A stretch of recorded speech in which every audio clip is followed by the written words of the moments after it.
Gol Ramadan Sananta atau gol kedua PSM ini potret betapa buruknya koordinasi lini belakang Persib. Dan gol-gol seperti ini sudah terlihat ketika melawan Madura kalah 3-1 gitu.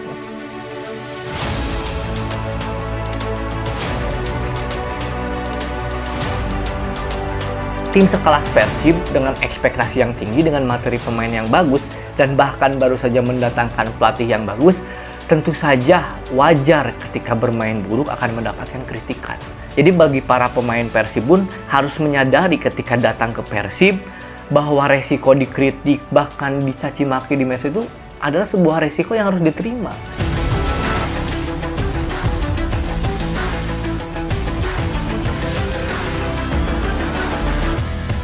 Halo semuanya, kembali lagi bersama saya di Ulasan Bola. Di channel ini saya akan mengulas apapun tentang sepak bola. Kali ini saya akan mengulas tentang Super Big Match BRI Liga 1 musim ini, yaitu antara Persib Bandung melawan PSM Makassar yang dimenangkan oleh PSM Makassar dengan skor sangat telak 5-1. Tapi sebelum teman-teman menyaksikan video ini, alangkah baiknya untuk like, comment, and subscribe dulu channel ini ya, agar teman-teman tidak ketinggalan setiap video terbaru dari channel ini. Ya teman-teman, seperti yang kita tahu hasil pertandingan BRI Liga 1 semalam, Persib Bandung harus hancur lebur di Stadion B.J. Habibie di Parepare dengan skor 5-1. Kelima gol PSM itu terjadi diciptakan oleh Yakub Sayuri 2 gol, Ramadan Sananta 2 gol, dan William Pluim. Kemudian gol dari Persib Bandung satu-satunya itu dari Mark Klok dengan tendangan indahnya. Nah, dari materi pemain sebetulnya PSM Makassar tidak jauh berbeda, hanya mungkin mereka tidak bisa memainkan Everton ya, strikernya. Kemudian dari Persib ada sedikit perubahan di sektor bek kanan. Kemarin yang dimainkan Rahmat Irianto karena Rahmat Irianto harus bergeser ke bek tengah karena ketidakhadiran Nick Kuipers. Itu artinya membuat Bayu Fikri harus bermain di sektor bek kanan. Kemudian di bek tengah ada Rahmat Irianto dan Ahmad Juprianto. Di bek kiri tetap memainkan Sato, di tengah Deddy Kusnandar, Mark Klok dan Ricky Kambuaya. Kemudian di depan ada Febri, Cero Apes, dan David Da Silva. Sebetulnya secara materi pemain, susunan pemain tidak jauh berbeda, hanya di posisi bek kanan saja. Dan secara materi pemain sebetulnya Persib Bandung sedikit lebih unggul daripada PSM Makassar ya, dari nama-nama yang kita dengar gitu. Nah, tapi kan pada kenyataannya sepak bola itu tidak berbicara di atas kertas, berbicara di atas lapangan. Pertandingan baru berjalan 2 menit, Yakub Sayuri dengan tendangan spektakulernya berhasil menjebol gawang Imade Wirawan yang menurut saya agak out of position ya, agak sedikit ke depan, sehingga ketika bola meluncur deras tangannya tidak sampai gitu ya. Tapi itu namanya juga kiper ya, tentu kiper punya pertimbangan lain. Nah, gol cepat Yakub Sayuri itu menurut saya meruntuhkan mental Persib. Jelas sekali di 20 menit awal Persib ditekan habis-habisan oleh PSM. Maksudnya mungkin tekanannya tidak sporadis, tidak mengancam berkali-kali, tapi Persib sama sekali tidak diberikan ruang untuk bermain nyaman gitu loh. Kemudian terjadi gol kedua melalui Ramadan Sananta, dan lagi-lagi gol-gol seperti ini, gol Ramadan Sananta atau gol kedua PSM ini potret betapa buruknya koordinasi lini belakang Persib. Dan gol-gol seperti ini sudah terlihat ketika melawan Madura kalah 3-1 gitu kan. Ketika lawan Borneo kalah 4-1. Kemudian menang melawan PSIS dan menang lawan PSS Sleman pun sebetulnya terlihat buruknya lini belakang Persib. Kemudian kalah dari Bali dan puncaknya kalah dari PSM Makassar. Gol-gol seperti Ramadan Sananta ini tipe-tipenya tuh ya sering sekali Persib musim ini dari 18 gol kemasukan.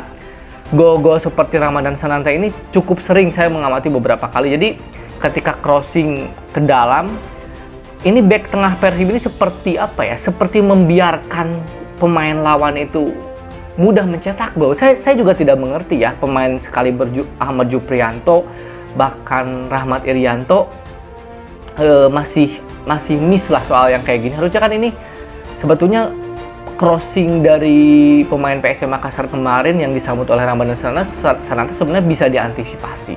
Tapi apalah daya terjadinya gol. Dan lagi-lagi gol ketiga melalui Ramadan Sananta itu juga sama lengahnya dengan gol kedua gitu loh.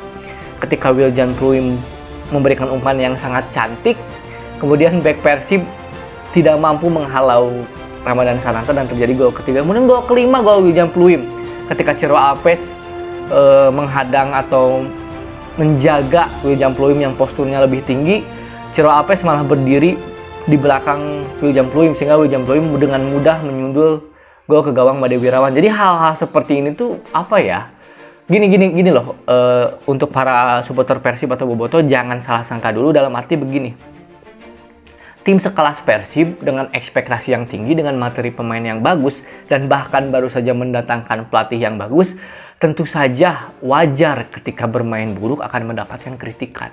Jadi bagi para pemain Persib pun harus menyadari ketika datang ke Persib bahwa resiko dikritik, bahkan dicaci maki di mes itu adalah sebuah resiko yang harus diterima.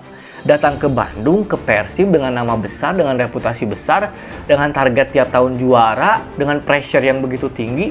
Jadi sebetulnya harus sudah siap dengan hal seperti ini. Apalagi permainan yang ditunjukkan seperti kemarin gitu. Jadi wajar ketika supporter marah gitu loh. Meskipun menurut saya terlalu dini untuk menilai Luis Milla yang kemarin pun tidak ada di bench gitu loh. Cuman memang agak cukup mengherankan dan cukup kaget dengan koordinasi lini belakang Persib di 7 laga pertandingan awal harus kebobolan 18 gol.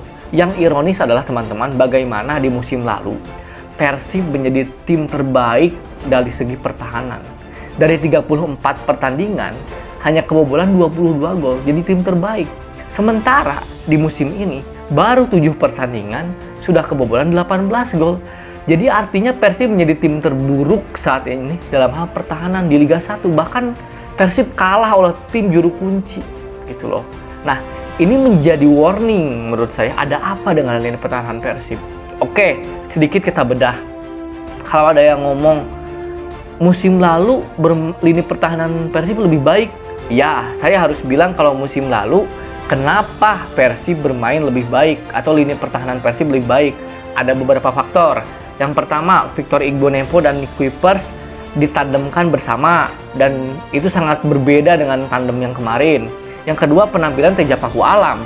Jadi sebetulnya clean sheet Persib di musim lalu yang banyak, kemudian kebobolan yang sedikit itu tidak lepas dari peran Teja Paku Alam. Selain dari peran Nick Kuipers dan Victor Igbonepo, serta peran bek kanan Hen musim lalu yang reguler bermain, ada faktor Teja Paku Alam yang bermain luar biasa menurut saya, melakukan begitu banyak save gitu loh. Nah, jadi sekarang di awal musim ketika Teja cedera, ketika lini belakang Persib kropos, Victor Igbonepo harus cedera hidung, kemudian Nick Kuipers berganti-ganti tandem dengan Juprianto, dengan Rahmat Irianto, kemudian ketika Nick Kuipers tidak bisa bermain, Juprianto harus bertandem dengan Rahmat Irianto, itu sangat berpengaruh menurut saya. Ditambah absennya Hen Herdiana gitu. Jadi bek kanan juga ini gak jelas gitu, kadang Bayu Fikri di situ, kadang Rahmat Irianto yang digeser ke kanan. Nah, yang jadi permasalahan menurut saya di bek kiri. Di 7 pertandingan Daisuke Sato ini tidak memberikan nilai plus, tidak memberikan nilai tambah. Dia seorang pemain asing yang harusnya kualitasnya di atas rata-rata pemain lokal, memberikan ilmu tambahan bagi para pemain lokal, tapi menurut saya permainannya ya biasa-biasa saja. Nah, dan anehnya tim pelatih tidak mengevaluasi. Di bench masih ada Zalnando loh. Zalnando yang secara attacking bagus gitu kan, meskipun secara pertahanan biasa saja, tapi kan tidak ada salahnya untuk dievaluasi. Kalau Daisuke Sato bermain kayak gini, main kayak gini, terus-terusan dimainin, dia tidak akan mikir dong, dia gak akan berpikir bahwa oh tenang, dengan bermain seperti ini pun saya tetap aman posisinya. Kalau sekali-kali dirotasi oleh Zalnando masuk starting 11, mungkin dia akan lebih giat lagi berlatih, dia akan berpikir bahwa posisinya tidak aman gitu loh. Jadi ini terus saja dimainkan Daisuke Sato. Nah, ini perlu jadi di lini belakang ini perlu dipecahkan solusinya lah. Koordinasinya hancur. Bagaimana pemain seperti membiarkan pemain A harus jaga siapa, pemain B harus jaga siapa, itu juga masih amburadul. Jadi aduh, koordinasinya sangat parah sekali. Jadi saya berani bilang bahwa sekalipun kipernya Teja Paku Alam, dan itu terjadi ketika menghadapi Borneo, tetap saja kan kebobolan 4 gol. Jadi ini menurut saya lebih ke sistem pertahanannya, bukan kipernya menurut saya ya. Jadi ini menjadi PR Luis Milla, PR yang sangat berat menurut saya. Dengan 7 pertandingan 18 gol ini sangat buruk, bahkan menurut saya sangat-sangat buruk bagi tim sekelas Persib Bandung yang menargetkan juara. Kemudian saya bahas lagi, saya sengaja lebih banyak membahas Persib karena menurut saya PSM tidak perlu dibahas karena terbukti kualitasnya menurut dengan pemain yang seadanya Fernando Tapares mampu mengubah tim ini menjadi tim yang sangat bagus. Kemudian di lini tengah Persib berlabel timnas, ya ada Mark Klok, ada Ricky Kabuaya. Kemudian yang pemain satu lagi ini masih menjadi puzzle lah. Cederanya Beckham Putra, Deddy Kusnandar sering dimainkan di tengah.